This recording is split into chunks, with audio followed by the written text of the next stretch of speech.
Sounds of the Southland for Sunday, December 7th, 2025. It is Selection Sunday in college football. Georgia Tech knows its 13th game of the season. We are back in Atlanta, Georgia with Jack Purdy and Jake Grant. I'm your host, Akshay. Gentlemen, Pop-Tarts Bowl. Pop-Tarts Bowl. How excited are you to see Buzz ritually sacrifice a somewhat animate pastry? I wonder how. I mean, they really should loop Buzz into whatever ritual sacrifice is going to happen. Like, because we've had resurrections, we've had sacrifices, we've had.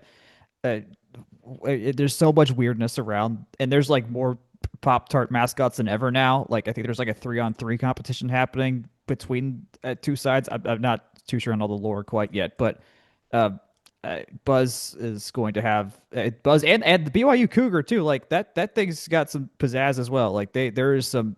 This is as good of a mascot game. Not that that's the actual point of this, but it kind of is. Uh, that we could have. So I'm curious what the Buzz folks are cooking up in the lab. They must be loving this. I cannot imagine that Buzz costume with Pop Tarts bits on it. Like that thing is gross. Like the costume is gross as it stands. Yes. Like, can you imagine with like strawberry like gunk on? Oh, something. Ugh. They're gonna figure out something. It's gonna be great. Another way for Buzz to smell ripe. Delightful. Extraordinarily, extraordinarily ripe. To get to the meat and potatoes here, or I guess the Pop Tarts of it all, inside the packaging, the tech is in the Pop Tarts Bowl versus BYU. That will be in Orlando at Camping World Stadium, aka the Citrus Bowl, on the 27th of December. At 3:30, that game will be on ABC. I believe that is the Saturday immediately after Christmas. So a nice little like scheduling quirk there if you're planning on traveling to Orlando. The biggest story with this game is that the bowl announcements for the ACC were delayed by like probably 90 minutes because, as we later found out, Notre Dame completely backed out of going to this exact bowl assignment because of its ACC conference deal, which trickled all the way down through the tiered bowls. So fascinating, fascinating day of discourse. As always, internet discourse about college football is a fun one. Yeah, and I know that this is a better tech team than we've seen in recent years, but even going back to thinking on like the Quick Lane Bowl selection process in addition to Gasparilla and Birmingham, like this is a tech team that's showed it's got some ziz in terms of travel, in terms of interest, in terms of eyeballs. Obviously, we kind of made it to this Pop-Tarts lofty perch because of Notre Dame related shenanigans, but I don't think there's any real shame in that. It's a pretty interesting bowl, pretty interesting matchup, and I don't know, timed well for TV and eyeballs as well. I think, and again, I've said this, or I've tried to center it in my own head the last month or so, but like, if you call me up from the future in August and say, "Hey, you're gonna be 9-3 and head to the Pop Tarts Bowl in December," I'd be pretty pleased. I'd be pretty pleased. I'm gonna say that the rest of the way through. Hopefully, it's a good game too. So Yeah. I think this is two thumbs up from me. This is fun. Yeah.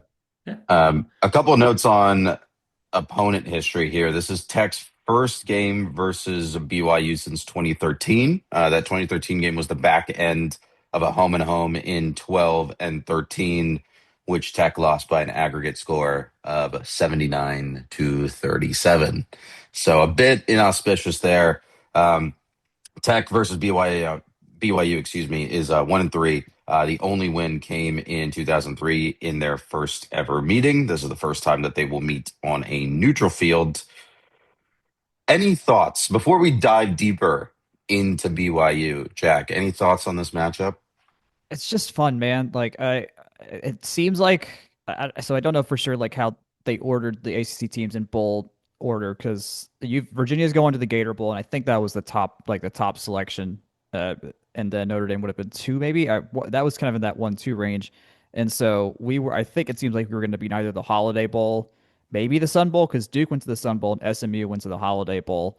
So I think like in terms of like the at worst scenario, it seems like El Paso was our worst case if you want to put it that way. So it's just wild that it kind of we just got handed this in our laps. Like this was not where we were not supposed to be here, literally. Which so I mean we're not complaining at all, but it's very interesting that they're just a true baby crap from Notre Dame is giving us this. Like, let's be clear, Notre Dame are absolute wusses for putting up such a whiny ass fit that they didn't get their way from a room of 12 old men. And now we're like, we're not even going to play this game anymore. Like, all right, that's just absolutely ridiculous. No, Voluntary. okay, here's my thing though. Here, I think, and I might be playing devil's advocate here, but I honestly think I'm on their side on this one. Like they completely avoid a situation in which they do not have half of their roster available because of like portal or opt outs or Half, whatever. half, half? No way. No, right, but they avoid having a significant portion of their roster out for a game and thereby avoid getting absolutely I don't embarrassed think on that's national realistic. How is that television. different than any other bowl team though? Yeah, that's not realistic. Like Virginia missing the playoff or whatever, or Vandy missing the playoff or whatever. Like it you're I get it, and there are plenty of ways to pick nits with the playoff and this, that, and the other thing. But like at the end of the day, Miami beat Notre Dame. Miami being in the playoff and Notre Dame not, like at some point the results of the actual games that happen have to matter. And I guess I could say the same thing about like then maybe perhaps Alabama should not be in the playoff, but leave that in its own box. Head to head, Miami beat Notre Dame 10-2. Okay, like that has to mean something, you But know? the thing is, like they avoid complete embarrassment on national television, and all it costs is like 36 hours at most Oh, about people on the internet complaining about it. Well, you see, but you anyone should. can get embarrassed in a bowl game because of transfers. Our offensive coordinator is already going to Gainesville. Yeah, Like, We'll get there. like, We'll get there. he might be coming on the No plane with us. spoilers. He might be coming on the plane with us. We'll drop him yeah, off on the way there. Uh, yeah, no, I mean turn and you can't burn. be Yeah. to use a phrase I've learned from you. You can't be afraid to play football. Like this is you Ooh, can't he like got that's you. not a thing you could do. Ooh. And when you have at Notre Dame, I mean, you know how like pop stars and things like that, like they carry a lot of weight. They got to act right because a lot of people look at them and look up to them, things like that. Like Notre Dame's in that boat. This sets a ridiculously horrible precedent. Like there was like Marshall situation last year where they legitimately like did not have enough players. That's fine. Iowa State's in a weird spot right now because they lost their coach and they like legitimately might not have enough guys. There are playoff teams that are coaching with interim coaches. Like Yes, no. we're I said we're in a wait, completely I mentioned completely like bizarre world in yeah, no, terms of college well, football yes, governance. yes, that is completely fair. What Yes, governance? also that. That's the Yeah, at least for the other teams that have bailed out, it's like okay, no, they have a problem fielding a team kind of situations. Notre Dame does not have that problem. They are Notre Dame. They will have enough guys all of the time because they are them. This is that they will never have that problem. We could, in theory, have that problem one year if in the current state of things, but we're not going to have that problem right now. We lost one guy to the portal so far, as far as I know, that was on the offensive line. But I mean, I'll turn this back to like what I think about this actual game and not. I mean, I'm glad we got this out on Notre Dame because thank you. You guys suck, but thank you. Yeah. But like like I'm very excited for this. This is a great opportunity just for the school in hmm general. Like the whole bit. I mean, one of the big themes of these last 3 years has been getting Tech in front of the biggest audience possible and putting the brand out there. And no Yes. other bowl game is going to do that more than this game that appeals to the youngest people in the sport right now. And It is this and game. and think about how Georgia Tech was talked about up through I don't know NC State game, mate, or through that period. It was the ooh, they're fun and weird. Like Exactly. that was also like the we're a Power 8 school. There was the Brent Key like just like cut off shirts of 2 years ago. Like Georgia Mhm. Tech has been perceived as like something fun and interesting, and the first 2.5 months of this year, again, fun, Mhm. interesting story in a game that is on a Saturday, on a Saturday, midday, in a Mhm. great time slot, in the one bowl that people are like, this is the fun and I'll watch interesting it. bowl They'll that's watch not in the playoff. exactly. Like There And people watch you this. also on an cannot ask OTA network, and by the way. Yeah, with a team that you can beat, but also one that's gonna draw, or maybe not that you can beat. Like the spread is very much spreads. towards BYU, and it's a good program. Don't get me wrong, Yeah, but it's it's a here's the last ride of Haynes King for this fun and interesting team on a weekend over oh the yeah, air. It's going to draw a ton of eyeballs. It's a team that you could say, hey, boom, we're building this momentum going forward. I don't think you could have possibly asked for a better draw. And yes, that includes if you're the 12 ritual sacrifice going up to whatever 5 seed type situation, like at least you can end the year on a high note, turn over a new leaf, and set something going for the future. Like, yeah, you yeah, probably want to be in the playoff just to have the opportunity to go play for that. But like, think about the upshot of this at the end is finishing the season if you win, ranked probably inside the top 20 with a yeah, great thing to hang your hat on, and also a ton of people that get to watch that game. I could not have worked out better in terms of yeah. a bowl selection. The only Before other the only other thing I would have said it would have been not as good. I think this is the best case scenario between location for one. That was a big Oh, talk. location for sure. It's a big thing we talked about with the Birmingham Bowl last year with us and Vandy, and I think even though that game sucked and it rained like crazy, like all things considered, like that was for that moment in time good. This also Well, like gets us in one of those Florida bowls. It's gonna be hopefully a warm weather game when it all comes together. A lot of people can get there. The only other place I would have been like, hey, Gator Bowl would have been the same, but San Diego would have been kind of nice too but because it would have got our California population. Our California population, when we were going to very specifically try and get as many of them as possible to go to that Stanford game next year, and so it would have been it would have been a taster for that. But I this is better. I know that we all have friends that are out that way, but I don't think it moves the needle compared to how many Georgia Tech grads are in Atlanta, the greater state of Oh Georgia, yeah, yeah, yeah. the and the state of Florida, whether it's Orlando, Melbourne, there's space, Tampa, Miami, like that I don't think it compares. But I will say the fact that this bowl game is in the US's premier family vacation destination does not hurt one bit. No, not at all. I know we have those people in our Slack that are already like kind of sort of planning like, oh, maybe we'll do the Disney thing on the Friday or the Sunday or something like that. Which Yeah. I will not be doing that. I will not be overpaying for the Disney parks. They've already taken my money for Disney Plus.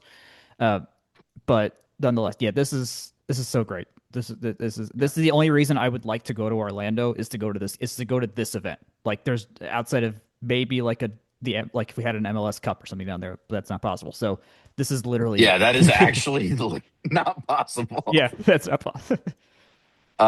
Do you want to guess what the lead-in on TV is to this game? Which other bowl Oh, is the lead-in? Without looking, I don't I'm want not. either of you to look at ESPN. I haven't seen it. I haven't seen it. The 27th. Is it Pinstripe? No, Pinstripe's at night. Um, is it at night? I might be wrong. I need your final guess. My final guess is going to be the Mayo. Not the Mayo. No, the Mayo Bowl's a different day. Uh, Military Bowl. Okay, Jake, do you have a guess? That's the same day, same time. The lead in. No, the lead-in. 12 o'clock. So Same the lead-in. network, same network noon slot. Well, the Birmingham Bowl was on the 27th last year, wasn't it? Is it Birmingham? It is not. Is the quick Jack's lane? first Oh, inclination was correct. It is Oh, the what is? Bad Boy Mowers Wow. Pinstripe Bowl featuring Penn State versus Clemson at Yankee Stadium at okay, noon on ABC. It's a that's great gonna day. get eyeballs too. I Yeah, mean, man. also that's a pretty good matchup for the Pinstripe Bowl. I'm not That gonna is. lie. That's much better than like Rutgers versus Syracuse or So something like that. I'm just happy we're not playing at a baseball stadium. That's my one wish is that the Pinstripe I wouldn't have cared. Fenway, I'm not using my first Fenway experience for a football game in December. That's never happening. So I'm so glad that just means I got to go to a baseball game next year. But The lead out is UVA versus Missouri in the Gator Bowl, by the way. okay. So So that's if your we're winning at halftime, if we're winning at halftime by 35 points, you can get in the car, drive to Jacksonville, maybe, and reach the second half of the Gator Bowl if you're crazy. Don't do that, but that's please don't do that. Please don't do that. I've been trying to pull up the bowl tiers for like 20 minutes just to try to contextualize how everything worked out, but the ACC's website is terrible. So we're going to skip that part of this segment. Speaking about Tech's bowl game history recently, Jack, you alluded to this earlier with the Birmingham Bowl last year versus Vandy. Tech was also in a bowl game before that, the Gasparilla Bowl versus UCF. They won that. So Tech is under Brent Key. Tech is 1-1 in bowl games. This is the third consecutive bowl game that they will be in. Talking about BYU this season, just to contextualize this more, 11-2 on the year. They beat everyone on their schedule other than Texas Tech, who took them behind a woodshed twice. Kalani Sitake, their head coach, was nearly poached by Penn State until BYU boosters got back to him with a Godfather offer at what sounded like the 11th hour. There, at one point, there was a rumor that the CEO of Crumble Cookies was involved financially with that. I think that turned out to be debunked, but it's kind of fun to think that Penn State almost got outfoxed, or I guess did get outfoxed by a guy that sells cookies for a living. That's pretty funny. Yeah. In terms of metrics, game on paper has BYU at 17th, ranked 17th in net adjusted EPA per play. SP Plus before the conference championship games, because I couldn't find a more recent version, had BYU at 14th, which means the implied spread by SP Plus is BYU by 9.8 points on a neutral field. That implies a win probability of 72%. Ooh, a lot of words. A lot of words. Anything else on this bowl game assignment before we move on? I know at least I will be there. I think we're gonna get our film photography guy Chris Paschal down there to get some photos on the field. It's really really fun. So we'll have a presence at this game in some form or fashion. Um, I know the Alumni Association is going to run an event probably that morning or the day before. That hasn't been announced yet, but they're gonna have a presence down there. So there will be a if you're looking to make sure you're with tech folks, there will be enough of a conglomeration of folks that you'll be able to come and do all that. And I mean, heck, we should have the home field advantage here. Like we are significantly closer than Utah is. So if I mean, hopefully this will be more tech folks than not tech folks. And I know there's plenty that end up moving back to Florida and things like that. So it's a good case scenario in terms of the having a pro jacket crowd in this game. Just to go through the other ACC bowls, since that page did finally load. NC State versus Memphis in the Gasparilla Bowl. That's the 19th of December. Boca Raton Bowl has Louisville versus Toledo. Hawaii Bowl has California versus Hawaii. Military Bowl, Pitt versus East Carolina. Pinstripe Purdy talked about. That's Clemson versus Penn State. Pop-Tarts Bowl we've discussed. Gator Bowl we've discussed. Sun Bowl is Duke versus Arizona State. Mayo Bowl is Wake Forest, versus Mississippi State. And Holiday Bowl is SMU versus Arizona. And then your one sole CFP qualifier from the ACC is Miami at the 10 seed, who is traveling to College Station to play Texas A&M, the 7th. So good for them. That game deserves a noon kickoff on the 20th. That is going to be 11 a.m. local. 11 a.m. local. Woo-hoo. That is going to be gross. Let's talk some staff news very quickly, or just really news and notes from around the football program. Haynes King was named ACC Player of the Year and Offensive Player of the Year, finalist for the Manning Award, and a semifinalist for the Earl Campbell Tyler Rose Award, which is given to the best college football player from the state of Texas. The big news, or I guess the biggest news coming out of the flats this week was Brent Key officially signing his contract extension that extends his contract to 2030, which I maintain is a fake year, and that gives him a raise to make $6.5 million a year. I think his previous contract topped out around $4 million a year. The other two major pieces of news out of flats: Buster Faulkner, offensive coordinator here, is now the offensive coordinator at Florida, or he will be once Pat Summerall takes over after the playoff. And then offensive line coach Jeep Wade has become the offensive line coach at Nebraska. And I think that is all of the news that I have on the docket. A lot of staff changes gentlemen. A lot of like major staff changes. I feel like it's the end of an era, right? Especially on that offensive side of the ball with Faulkner, with King moving on, a lot of big name seniors moving on, like your Jamal Hayneses, Malik Rutherfords, and so forth.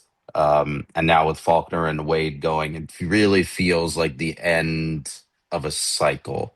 Even if Brent Key is obviously staying on. What are your Jack? I want to get your thoughts on this first. First, what are your thoughts on some of these staff changes and what the future holds? I guess the medium term future holds here. Yeah. Well, the pattern repeats here. Like we lose Santucci last year to the Baltimore Ravens, and then we lose Buster here. So like these were two coordinators that were very well respected that had the possibility to get hired and poached by a bigger program of some sort, and that's happened. I guess you can call that the same with Nebraska in the Jeep Wade situation. But like I mean, at the very worst, Brent Key has put when his hires have generally been good enough, and a good sign of that is that they, a good sign in terms of the like how good are they is that they get hired away by people that get more resources and things like that. We are very still in the very early stages of getting ourselves to the point where we can combat poaching and we can be a poacher, so to say, from other big time programs, or at least at this level of coaching. We also offered to match Faulkner's salary that he was getting at Florida, which is very interesting. That's the part that I think we all found pretty concerning too. It's like, okay, we had Philo right here behind, like ready to go. This was a guy that seemed to fit with Buster's style even more because he could throw better. He could suit the air raid that we do. Buster had worked with in the past, and now he's going to Florida. And DJ Lagway is not exactly a Philo type. He's much more of a Haynes King type that can run and can body you.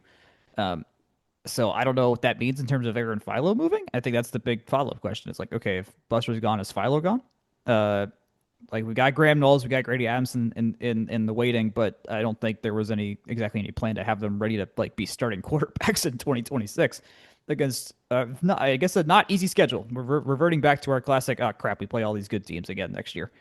Um, so in the interim, it's like this is what life is going to be like for us under Brent. Well, as long as he's being successful, he's done decent enough at identifying position coaches. Not perfect, definitely not perfect, but good enough to at least get guys in that make a real impact that make them appealing to hire away and pay them more money. And so it's going to take time for us to get out of this spot of being vulnerable to poaching. We're not the top school in the ACC. Like there's still a long way to go, but we're getting closer. This year was a step closer in that. The fact we could match Florida's offer is a good sign, at least financially, and does mean we should be able to hire someone with a decent amount of money because I know Brent wanted assistance to get more cash as part of his restructuring and his renegotiation, and so we don't know how that's going to pan out yet. No one has any idea who these hires are going to be, but this is going to be the first like big time hire of the Alpert era of like, all right, how are y'all going to pull this together? Who's this going to be? This is mostly on Key's shoulders, but it's still under Alpert's purview. Um, so that'll be interesting. It's like how well do they fill in these roles and how quickly? Right, to your point, it's like the money and the NIL investment with the contract extension is part of this too, right? Like Yeah. how much of that, how are they allocating that? What positions do they deem appropriate to spend that money on, or premium positions do they want to spend that money on? And then also like how do those hires, right? Your offensive line and your offensive coordinator coach, how related are they? Do you go get a guy who has an offensive line coach? Do you get two guys that worked at the same school? Do you fit to scheme? Right? There's a lot of semantics there. And then how did those two guys work with, a potential quarterback NIL deal, and then offensive line replacements too, right? So I think there's like GM level considerations here as well, and how you want to build this roster and as it pertains to how those two positions get hired. Yep. Yep. That's where we're at. I was sorry to derail a little bit. I just was scrolling. So the Birmingham Bowl. Currently they have one team in there. This will be a moot point by the time this comes out. They have Georgia Southern in there right now. They're currently going down the list of 5 and 7 teams to find them an opponent because they can't get anyone. What a downfall from last year's Birmingham Bowl, I must say. They had Pavia and King, and now they're going to have Georgia Southern and the remnants of some team that didn't plan on playing a postseason game. It is very funny how Brett McMurphy has worded this tweet because it's quote, and then there was only one bowl bid remaining, Georgia Southern and Birmingham Bowl versus whatever 5-7 team the NCAA can get. Baylor's on the clock and then Rutgers, source Hmm. told on three sports end quote. Amazing. I imagine it's not the NCAA that makes that call. I No, think the no. APR list is just up there, and it's just whoever wants to take it. Yes, scroll down. Georgia Yes. Southern versus Baylor in Birmingham feels gross. Just That is a thing gross. that is possible. My goodness. It's I'm shocked that Clay Big Helton still has a Shreveport. job. Big Ooh, ooh, ooh, Shreveport. ooh. We're gonna have that's four playoff. I mean, not playoff team, four bowl teams out of the state this year, though, between state and Kennesaw winning the conference. You would say us That's and true. Georgia. So a good. I mean, in terms of the average performance of the state, pretty damn good. And Mercer made the FCS playoffs. Um, Didn't they get Mercer did make the SCS playoffs, but didn't they get wiped off the face of the earth in a yes, they playoff sure did. game? Yes, they did. They did. Yeah. The FCS playoffs does allow for some. The FCS playoff was a very good. This year's is a very good encapsulation of what a potential FBS even more expanded playoff could look like, which is absolute drubbings, and then occasionally the number one team in your division loses to a team that turns the ball over like four times in a game, and you don't know what's happening, but it happens like once every 10 years. Knockout tournaments, they're random. What That can you they are. say? All RNG. Anything else from the wide world of ACC athletics to discuss? The Duke Blue Devils are crazy people. We beat them. Really? I know, I know. Well, okay. Do you? I mean, we have no idea what's going to happen with the tiebreakers next year, but I think all of us would not be surprised if, come this time next year, or come 2 months from now, they've reworked the standings to where they've reworked it to where it just defaults to like AP or college football rank, and that is the first tiebreaker. You just get it out of the way. You don't have to worry about it. They just get rid of head to head entirely, which would suck. But I feel like that's something they're gonna probably do because they're kind of forced into this situation and I let mean, this be it works for possible. the Mountain West. It Like, does, yeah. Which has resulted in Boise State winning their third consecutive Mountain West championship this year. I don't know. They're good Could at be that. fun. Will they be Pac-12 champs next year? We'll see. Probably. Who's to say? Who's to say? Let's take a quick break. Let's thank our sponsor, Section 103, and then we'll be back to talk, oh man, basketball and volleyball and track and field and softball. A lot of stuff. Back up next. as always, this podcast is brought to you by Section 103. Section 103 is the best place to find Georgia Tech apparel. We told you about other new schools, and there's an announcement. Clemson is now a Section 103 school. That brings them to five. Remember, code FTRS for 10% off. They have great Georgia Tech apparel, but also for the other alumni of other schools in your life in and around the state and now the region with LSU and Clemson as well. That's section103.com. You can also find them on Instagram at section103. Jack, Akshay, back to you. Let's start on the men's side of McCamish Pavilion. A 3-game set that ended up just being a 2-game set last week. A loss in the ACC SEC Classic to Mississippi State, 85-73. And then a game in which the final score is very misleading versus Monmouth in one of those non-conference tournament things. A win versus Monmouth, 79-67. Jack, you have in our notes. This was a 1-point game at halftime. Yeah, Woof. yeah, it was. We were winning by one against Monmouth. Now Monmouth has made the tournament in recent years, so this isn't like the worst team we're gonna face, but uh, there's just nothing promising coming up for this team. Yes, you should beat Monmouth, and they did. Fine, whatever. Beat them by 13. They're not putting together. They have not put together one complete game against the team you want them to put a complete game against yet, where you feel good about it. Um, and I mean, my question now is, does Damon make it to February? I have no intel on that. I have no. That is purely just me, just vibes, tea leave reading, just like what we understand from the rest of watching this sport and knowing when coaches get fired and things like that. And I mean, we got a game against Marist on Tuesday, who you may ask, who is Marist? Well, they're 19 spots behind us in Ken Palm. And we are 136th in Ken Palm. We dropped another 11 spots this week after dropping 20 the week before. We've dropped over 30 spots in 2 weeks. And now we're playing a team that's 19 spots behind us. And then when we play Lafayette on Saturday, they're in the 330s. And may I remind you, we almost lost to UMez, who was in that 300s range, I believe it was in the 300s range as well. So there's only what's terrible is that the Marist game is unfortunately could look like a good win. It's not where we don't want it to look like a good win, but that's just where we're at now. And then anything besides like a 20-point win over Lafayette will be disappointing.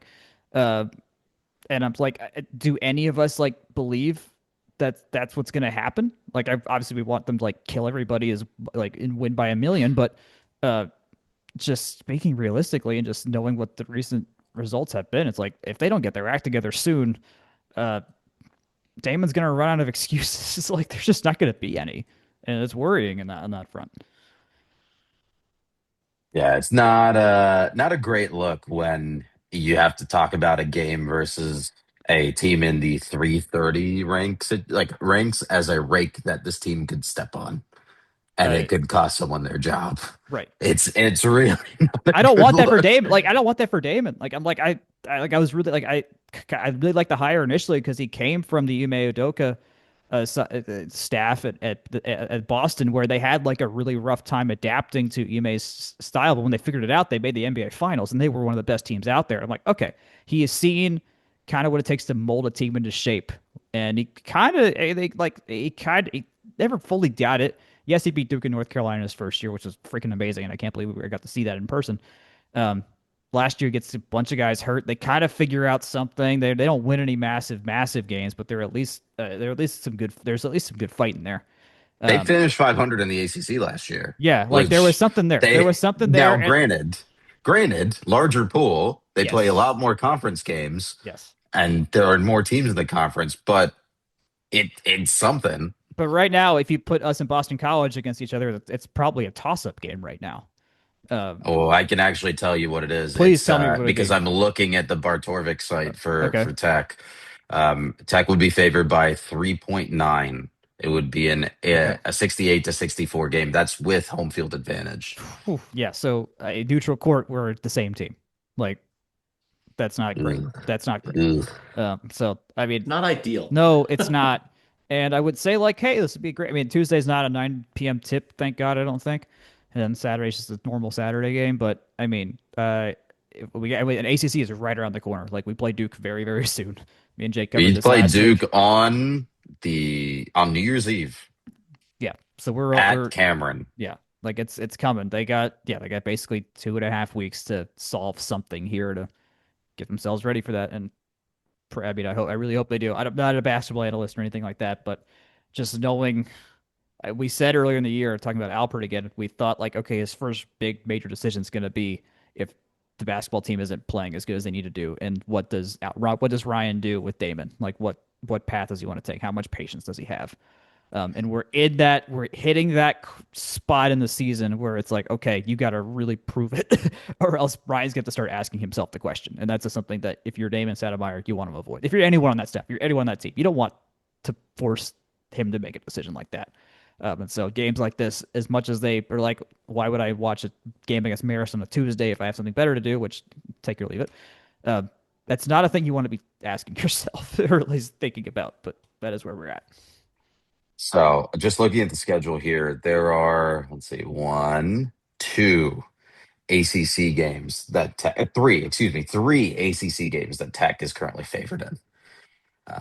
That Lovely. is by Bar Torvik rankings. So granted, so keep that in mind. Boston College at home, Pittsburgh at home, and Florida State at home. All those teams are ranked. Let's see here: 136 for Boston College, 99 for Pittsburgh, and 98 for Florida State. Jeez, Woof, what happened to them? woof, There's woof, winnable woof, games there. woof. There's winnable games there. We just got to do it, man. I mean, we just got to do it. Got to shoot well. Got to be healthy. Got to put the ball in the back of the net, as I've always said. Interesting. In the back of Uh, the oh, Ah, soccer. Gotta hit the ball over the I've wall. been bamboozled. Let's flip over to the women's side. Their only fixture last week was versus Texas A&M in the ACC SEC Classic. They lost by 9 points to Texas A&M, 72 to 63. Not a lot of standout performances for this team thus far, would you say, Jack? Not really. We talked. I mentioned this probably last week and the week before and the week before that, but it's just like there's so much new happening here with this team. There's only two people returning, and that's Ines Noguero. Three people: Ines Noguero, Ari Turbis, and Deja Thomas Harris. And Deja had some good buckets in this A&M game from what I saw for the little bit that I saw. So like they've got there's glimpses here and there, but I mean they're 3-6 right now. They played some tough teams in there, but they still lost to Princeton. Now they've lost to A&M. They got West Virginia coming up this week, and then conference play starts a week from right now, basically. Um, and so, I mean, their game scores are hovering around 70 on Torvik, and this time last year, during the unbeaten streak, we were like in the low to mid 90s almost every game. Just to kind of give a great level of how different this team is right now. But I mean, Yeah. I don't panic about it. Like there is so much for us newness here. Karen's figuring this out. The players are figuring this out. It's one of those like don't just for emotional, just from an emotional side of things, don't need to invest too much here. Just be supportive. See what happens there. If someone stands out, amazing. If they don't, that's fine. This is a very challenging thing for everyone involved to be doing. So, but that'll be fine. We play Norfolk State on tomorrow. Which the only fun fact I can think about that is where Michael Vick is currently the head coach of their football team. But that's the only Oh, thing I can come up with that. I don't forgot know if about I don't know if we've ever played them in women's basketball. I guess we could find that out, but it should be a win here. At least it's a good table setter going into the road game against West Virginia on Thursday, which that'll be tough. So I'm glad to at least have this on their plate. But see how it goes. I'd love to see how much. I mean, I'd love to see a game score that's like touching like 75, 78 against Norfolk State at least, because they've kind of flatlined here once they got through the easy part of the opening schedule. Yeah, the conference schedule is no joke it. whatsoever. The women are projected for right around the same record as the men right now, but two more wins in the conference. So that's 12 and 18 overall, with 7 and 11 in the conference. So, oof. Tough outs on the basketball court, tough outs also on the volleyball court. For Georgia Tech. They were eliminated from the NCAA tournament in the first round by UCLA in 5 sets. What? There's really not a lot of positives in this one thus far, huh? No, Like talking about the court sports at least. the core. Hey, I mean, I did not expect us to go to 5 against UCLA. Yes, it was technically an 8-9 seeded match if you want to think about it that way. Uh, but we played well. I mean, we definitely. I mean, aside from you change a few more errors. You change a few errors that Mambu and Despania had and turn them into kills. This is a different match, but I mean, we played them close. Like this was a really good. This is a really well seeded match for us being a last four in team. I think there's absolutely nothing to hang our head with this. I mean, a loss is a loss. You don't want that, but we were going to lose to Kentucky if we had won the next day, anyways. So. Uh, this was a to get to this point. I think was a major win in itself, and to be able to at least keep the tournament streak alive for the program, which is a big deal. A lot of people are going to be relevant next year.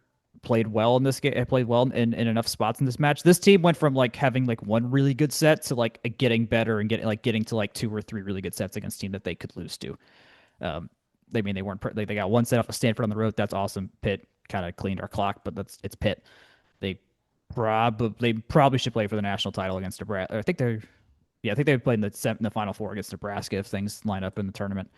Um, all that to say, like I have no qualms with this. This was better than expected. I think from what we thought was going to happen in August and September.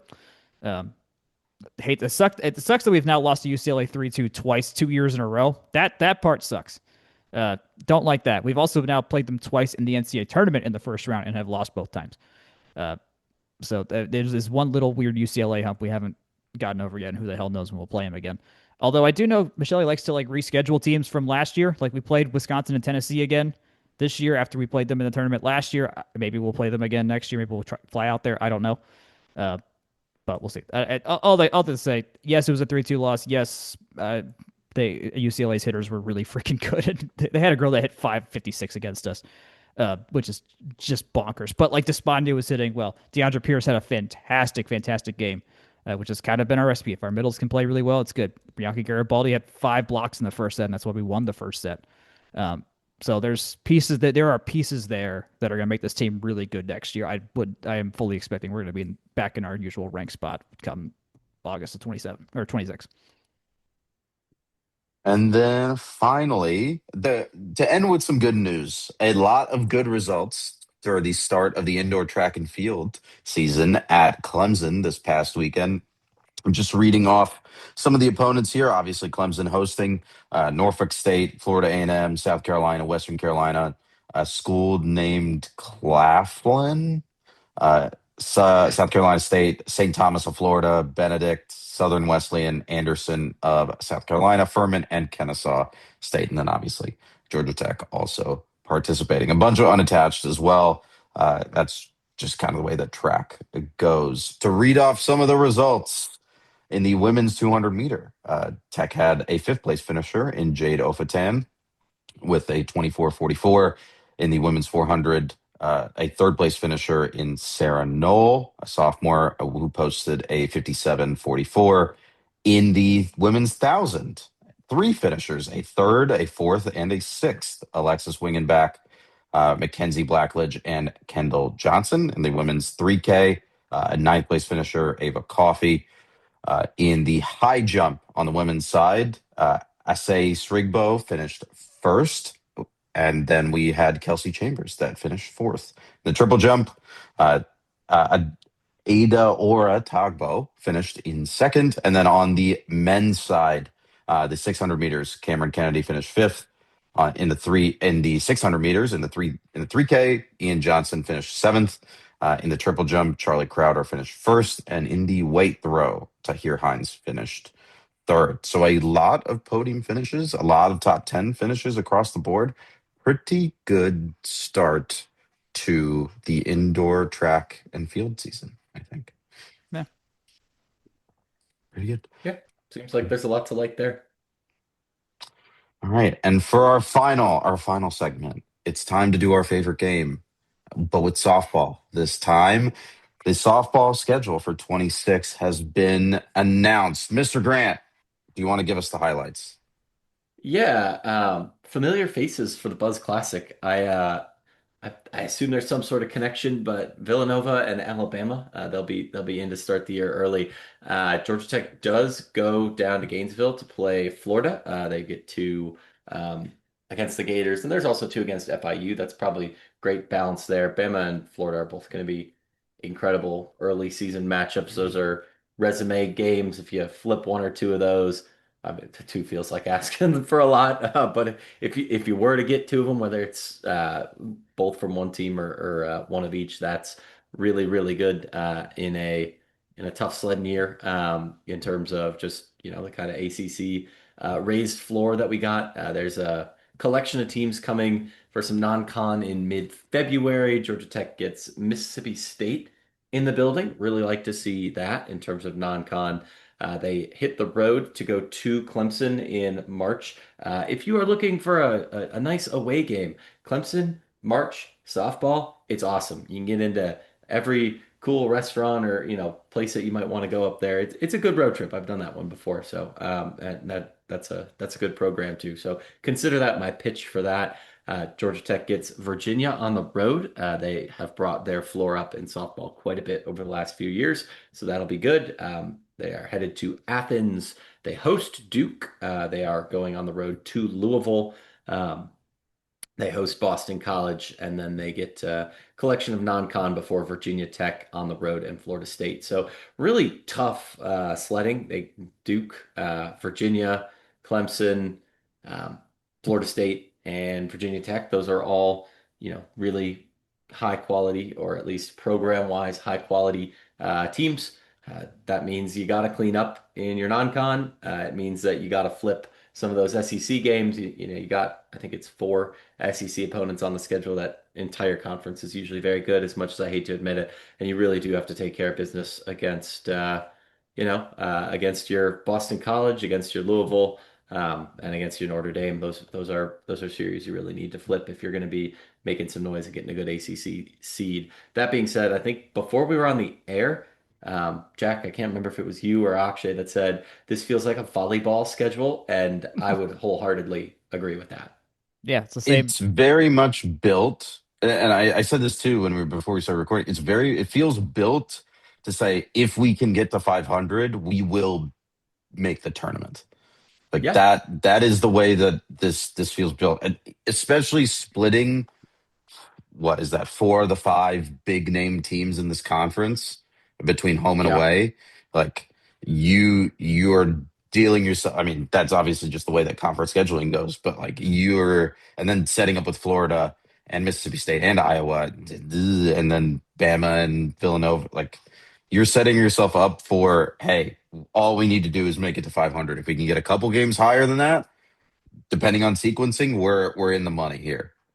And candidly, I think that Iowa trip, they get Iowa and they get South Dakota State, as much as anything feels like a maybe not, I don't know if recruitment is the right word, but like we've pulled several notable players, probably top of the list, Emma Kauf, for those that remember, from Damn, that's a Nebraska, throwback. Iowa, That's a Illinois. throwback. Of like Like, 2 years ago.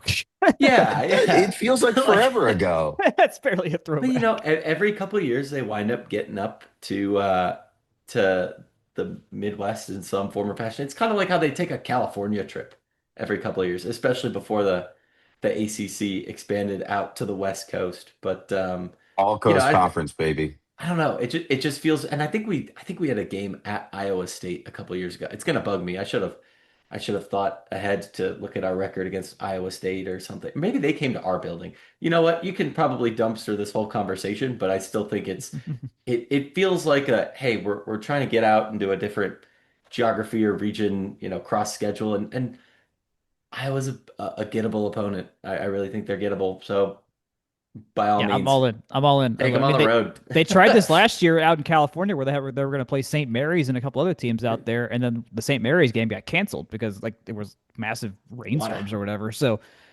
no, this is a So thing they do, and I think it's awesome. And like, hey, whatever you can do to get a get whatever games you can get, like go for it. You don't. They're not here to not play softball. That's for damn sure. If you can go find I mean, go that find would your feel games. pretty antithetical to the concept of a softball team, to be fair. You tell them, yeah. I mean, hey, this team when they have someone that offers them a game, they go play the game.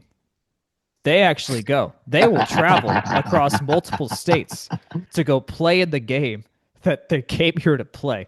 Uh, that's what Georgia Tech softball does that other football programs in the Midwest just don't offer up. That's what we've got. I'm gonna use this bit so many times. This is going to So be a I'm great. missing. I'm It's missing going to be a something. great bit. I'm making The fun of Notre Dame again. I'm making fun of Notre Oh, Dame okay, again. okay, Yeah, yeah, okay. yeah, yeah, Gotcha, yeah, gotcha. yeah. That makes more sense. Which okay, I have one more football thing that just came up while I was scrolling while we were talking. Uh, BYU is down real bad that they didn't make the playoff. Like they're down real bad, and I think somewhat justifiably so. Like they've got a real argument, and they kind of just got completely just swept away by ESPN and everybody else in this conversation. Like it's I think they are justifiably mad that they are not at least a real talking point in the playoff right now. But nonetheless, like we are getting them in. We may get them in a what the hell? Why are we doing this kind of mode? We may also get them in a revenge game for them where they're like, we need to prove Yeah. it. I don't really know where they're going to land with that. Like, I know like the only other big like plot point I can remember was the Florida State snub year where they just completely just didn't care against Georgia and they lost like 66 to whatever in that game. But I don't think that's what we're going to get. So just keep that in mind. There is a we shouldn't be here, so we're gonna prove why we should have been there kind of thing possibly coming up for BYU here. But I mean, we're Georgia Tech. We're not gonna not play hard as hell. Like you're gonna get Haynes King giving everything he's got in his final game. So we're down. We're in for a great game. But a plot point that I just registered after a half hour after we talked about it. I pulled up the last box score for Tech versus Iowa. This is from the 2017 ACC Big Ten Challenge. Reading straight from We're back to softball. We're back to ramblingwreck.com. softball, right? Yeah, we are back to softball. Yep. Yes, we're back to Ramblin' Wreck or from ramblingwreck.com. Georgia Tech 3, Iowa 2. The Jackets scored first against the Hawkeyes in the second inning. Kendall Chadwick drew a leadoff walk and moved to third on a single by Carissa Arnold. Chadwick scored on a sac fly from Crosby Huckabee. Iowa countered with a 2-run third inning, and the Jackets recovered in the third thanks to an RBI double from Jessica Kowalczyk that scored Samantha Piranesi. End quote. This is I there. was at There's that so game, I many think. names. There's so many names in this box that are just an absolute blast from the past. Technically, there was another game on Sunday, but I don't have that in front of me. But this was a Saturday game of the ACC Big Ten Challenge. This was also paired with a game versus Penn State. That was also in this. I think this was it. Both of these games were in Atlanta. I think. They were. Yeah. Yeah. I was there. Yeah. Oh, they But walked off Iowa. How did I miss that part? They walked off Iowa. There we yeah, go. that was the previous Fascinating. regime too, wasn't it? Yep. This was Yeah. pre Eileen Morales. This was Shelley Horner and company. I think 2018 was the first season of Eileen Morales. It Yeah, was definitely yeah. a Todd Stansbury hire. So That that would make sense. timeline makes sense. I got breaking news. I have now found out what Brent Key's favorite Pop-Tart flavor is.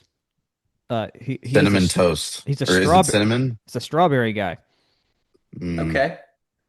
Brown sugar cinnamon, or isn't there like a cookies and cream flavor? There Brown is, sugar yeah. cinnamon is the goat one though. That's right. No, I agree. Undefeated. That it really is. That thing is perfect. That Strawberry's a classic, though. I can't besmirch the man now. yeah. No, if you like it, you like. No, That is those, a 90s kid thing though. They didn't get into the real artificial flavors until we were children. who is eating a real Pop Tart and who is just eating the fake I feel like ones? cinnamon.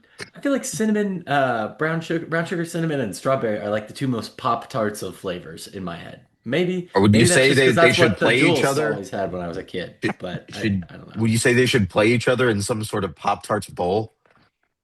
Sure, go for it. I'll be there. And on Oh, that absolutely unbearable dad joke, I think that is our key to head out. Jake, you wanna do the honors? Yeah, as always, this podcast has brought to you by the vast media empire known as FromTheRumbleSeat.com. That's so self-aggrandizing. Why did I even say that? No, this is a production of From the Rumble Seat. You can find us at FromTheRumbleSeat.com. Email us FromTheRumbleSeat@gmail.com. We want to hear from you. How can we be better? Hold us accountable. Give us ideas. We want to make sure we are making the very best podcast for you.